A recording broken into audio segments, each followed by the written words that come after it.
ছোটবেলায় অদল বদল খেলাতে আমার এক বন্ধু আমার পছন্দের জ্যামিতি বক্সটা নিয়ে নিয়েছিল। বদলে দিয়েছিল তার রংচটা একটা সুগন্ধি রবার। বাকি সবাই বলল আমি হদ্দ বোকা, জীবনে ঠিকঠাক চলতে পারবো না। কিন্তু একটা পেন্সিল বক্সের বিনিময়ে যে সারা জীবনের বন্ধুত্ব রেখে দিলাম সেটা কেউ বুঝল না। তারপরে অনুভব করলাম জীবনে মাঝে সাঝে বোকা হওয়া জরুরি। বাড়িতে হঠাৎ অতিথি এলে সবার খাবার বেড়ে দেওয়ার পর মায়ের থালাতে জুটত অবশিষ্ট কিছু। মাকে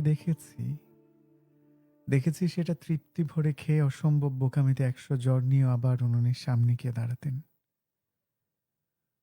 বাবাকে দেখতাম নিজের সদ্য ছেঁড়া জুতাটা আরও কিছুদিন চালিয়ে নেওয়া যাবে বলে ভাইয়ের স্কুল ফিটা মায়ের হাতে ধরিয়ে দিত।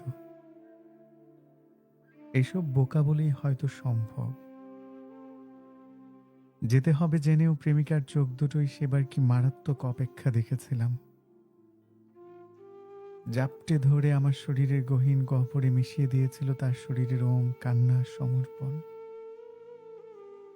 বোকা বলেই হয়তো ভালোবেসেছিল, নয়তো কে চায় অমন দুঃখ পুষে রাখতে।